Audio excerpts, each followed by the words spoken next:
નમસ્કાર દોસ્તો, VB news digital ચેનલમાં તમારું સ્વાગત છે। દેશ, દુનિયા અને ગુજરાતના તાજા મોટા અને સૌથી મહત્વપૂર્ણ સમાચાર જાણીએ।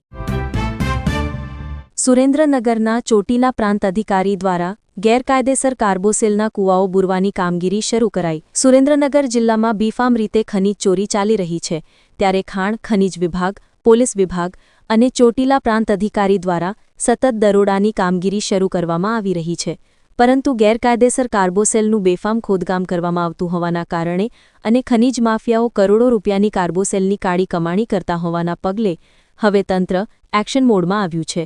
સુરેન્દ્રનગરમાં 18 મહિના પહેલા જે તે સમયે ખાણ ખનીજ અધિકારી દ્વારા સુરેન્દ્રનગર જિલ્લામાં ગેરકાયદેસર કાર્બોસેલના કૂવાઓ પૂરવામાં આવ્યા હતા, પરંતુ ખનીજ માફિયાઓ ફરી કૂવાઓ ખોલી અને ખનીજ ચોરી કરવા લાગ્યા છે। ગોબલજ પાસે ટ્રકમાંથી ₹93.95 લાખનો વિદેશી દારૂનો જથ્થો ઝડપાયો। નડિયાદ રાજ્યમાં દારૂબંધી હોવા છતાં અન્ય રાજ્યમાંથી ગુજરાતમાં ગેરકાયદે દારૂનો જથ્થો ઘુસાડવાના પ્રયાસ પર સ્ટેટ મોનિટરિંગની ટીમે સપાટો બોલાવ્યો છે। ગોબલજ ગામ પાસેથી ટ્રકમાંથી 93.95ની કિંમતની 16,188 વિદેશી દારૂની બોટલનો જથ્થો ઝડપાયો હતો। તેમજ પોલીસે એક રાજસ્થાનના શખ્સની ધરપકડ કરી હતી, જ્યારે અન્ય 6 ફરાર શખ્સોને ઝડપી પાડવા તજવીજ હાથ ધરી હતી। 27 હોસ્પિટલને નોટિસ અપાઈ, બીયુ વગર ચાલતી 13 હોસ્પિટલ કોર્પોરેશને સીલ કરી। અમદાવાદના દક્ષિણ ઝોનમાં બિલ્ડિંગ યુઝ પરમિશન વગર ચલાવાતી 13 હોસ્પિટલ એસેટ વિભાગે સીલ કરી છે। 27 હોસ્પિટલને બીયુ રજૂ કરવા નોટિસ અપાઈ છે। સીલ કરાયેલી હોસ્પિટલ મણિનગર, ખોખરા, લાંભા ઉપરાંત ઇન્દ્રપુરીમાં ચલાવવામાં આવતી હતી। ખેડા શહેરમાં બસ સ્ટેશનથી ચોકડી વિસ્તાર સુધીના 200થી વધુ દબાણો હટાવાયા। નડિયાદ ખેડામાં બસ સ્ટેશનથી ચોકડી વિસ્તાર સુધીના માર્ગ પર 100થી વધુ દબાણો દૂર કરવામાં આવ્યા છે। પ્રથમ તબક્કામાં દબાણ હટાવતા રસ્તો પહોળા થયા છે। ખારાઘોડામાં ઘુડખર અભયારણ્ય નજીક ગેરકાયદે માટી ખનન। પાટડી દસાડા તાલુકામાં કચ્છના નાના રણ તરફ જતા વોકળામાંથી ચોમાસા બાદ ભૂમાફિયાઓ દ્વારા ગેરકાયદેસર ખનીજ ખનન થતું હોવાની ફરિયાદો ઉઠી છે। પાટડી અને ખારાઘોડા વોકળામાં રેતીની સાથે હવે માટીનું પણ મોટા પાયે ખનન શરૂ થયું છે। સાયકલ લઈને ઊભેલા વૃદ્ધનું અજાણ્યા ડમ્પરની ટક્કરે મોત। આનંદ ડાકોર રાણિયા ફાટક નજીક પૂરપાટ ડમ્પર લઈને આવતા ચાલકે સાયકલ લઈને ઊભેલા એક વૃદ્ધને ડમ્પરની ટક્કર માર્યા બાદ વૃદ્ધની ઉપર ડમ્પર ચઢાવી દેતા વૃદ્ધનું મોત થયું હતું। આ બનાવ અંગે આણંદ રેલવે પોલીસે ડમ્પર ચાલક વિરુદ્ધ ગુનો નોંધી વધુ તપાસ હાથ ધરી છે। વખારની નવી ચણેલી 10 ફૂટ ઊંચી દિવાલ ધરાશાયી થતાં 2 મજૂરના મોત। ઉનાના લાઇબ્રેરી ચોકમાં એક દુકાનના વખારની નવી ચણેલી 10 ફૂટ ઊંચી દિવાલ અચાનક તૂટી પડતા 2 મજૂરના મોત થયા હતા। કાટમાળ ટ્રેક્ટરમાં ભરી રહ્યા હતા ત્યારે બંને દુર્ઘટનાનો ભોગ બન્યા હતા। આ બનાવથી પરિવારજનોમાં ગમગીની વ્યાપી ગઈ હતી। પોરબંદરમાં 61 લાખની ઠગાઈમાં વોન્ટેડ આંધ્રા બેંકનો મેનેજર પકડાયો। પોરબંદરમાં 2019ની સાલમાં આંધ્રા બેંકના મેનેજરે અનુસૂચિત જાતિ સમાજને મળવાપાત્ર લોનના 6,90,000ના નાણાં અંગત ઉપયોગમાં લઈને વિશ્વાસઘાત કરતા છેતરપિંડીનો ગુનો નોંધાયો હતો અને ત્યારથી આ ઈસમ વોન્ટેડ હતો, જેને કમલાબાગ પોલીસે મુંબઈ જઈને પકડી પાડ્યો છે। ટ્રાફિકને અડચણરૂપ રોડ ઉપર ઊભા રહેતા લારી ગલ્લા સામે ગુના દાખલ થશે। ગાંધીનગર શહેરમાં રોડ ઉપર ઊભા રહીને ટ્રાફિકને અડચણ ઊભી કરતા લારી ગલ્લાના સંચાલકો સામે હવે પોલીસે ગુના દાખલ કરવાનું શરૂ કર્યું છે, જે અંતર્ગત 2 જ દિવસમાં ઇન્ફોસિટી અને સેક્ટર 7 પોલીસ સ્ટેશન વિસ્તારમાં 12થી વધુ વેપારીઓ સામે ગુના દાખલ કરવામાં આવ્યા છે અને આગામી દિવસમાં પણ આ કાર્યવાહી ચાલુ રાખવાનું નક્કી કરવામાં આવ્યું છે। રાત્રે ગોરવા શાક માર્કેટ પાસે ખુલ્લા મેદાનમાં સૂઈ રહેલા પરિવાર પર ટેમ્પો ફરી વળતા 4ની ઈજા। વડોદરા શહેરમાં ગોરવા શાક માર્કેટ પાસે સૂઈ રહેલા શ્રમજીવી પરિવાર પર ટેમ્પો ચઢી જતા 6 વર્ષની બાળકી સહિત 4ની ઈજા થઈ હતી। અકસ્માતના પગલે બૂમાબૂમ થતા લોકો ભેગા થઈ ગયા હતા। ટેમ્પો ચાલકને પકડીને ગોરવા પોલીસને સોંપી દેવામાં આવ્યો હતો। નર્મદા જિલ્લા આમ આદમી પાર્ટી જિલ્લા પ્રમુખ પર બુટલેગરના હુમલાના પ્રયાસ બાદ ચેતર વસાવાનું પોલીસને 24 કલાકનું અલ્ટિમેટમ। નર્મદા જિલ્લામાં રાજકીય ગરમાવો ચરમસીમાએ પહોંચ્યો છે। આમ આદમી પાર્ટીના જિલ્લા પ્રમુખ નિરંજન વસાવા પર બુટલેગર દ્વારા હુમલાનું નિષ્ફળ પ્રયાસ થતાં મામલો બીચક્યો છે।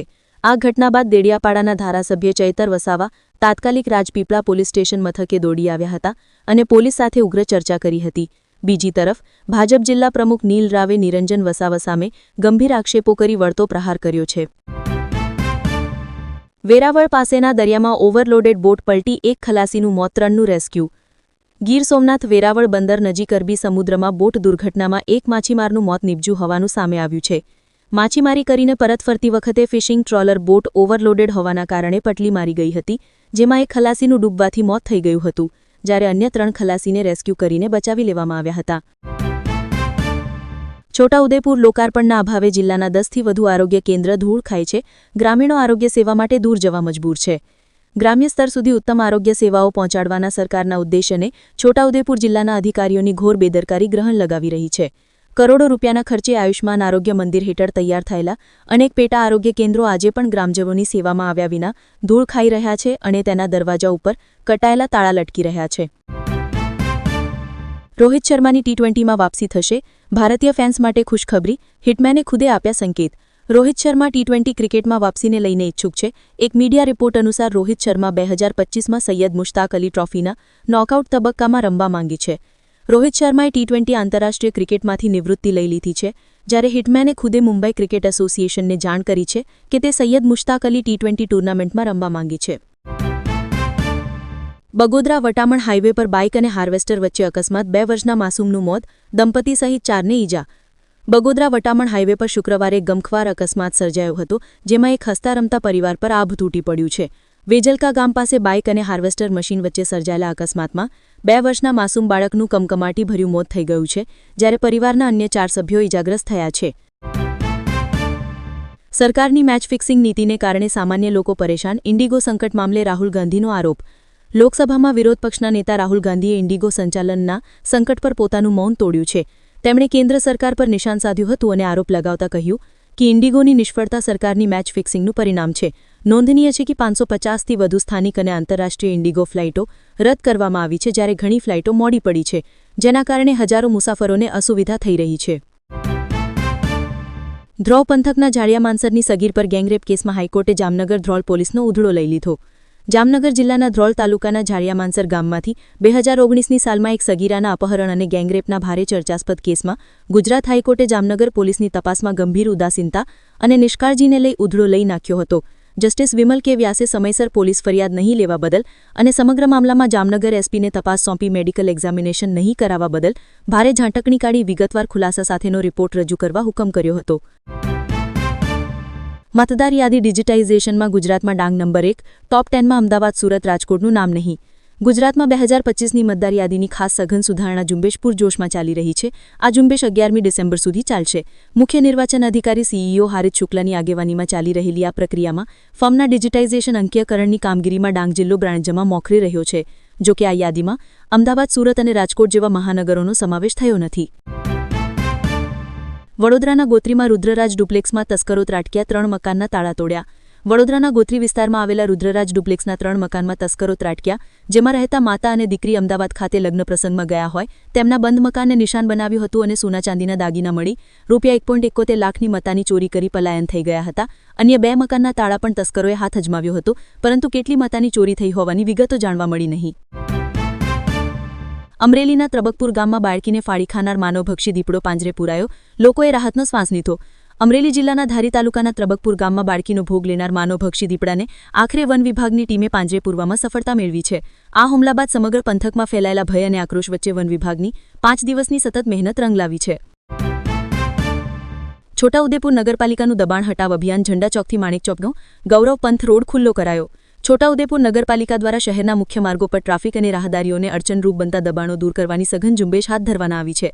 નગરપાલિકાના કર્મચારીઓ અને પોલીસની ટીમે સંયુક્ત ઓપરેશન હાથ ધરીને શહેરના મુખ્ય વિસ્તારમાં રસ્તાઓ ખુલ્લા કરાવ્યા છે.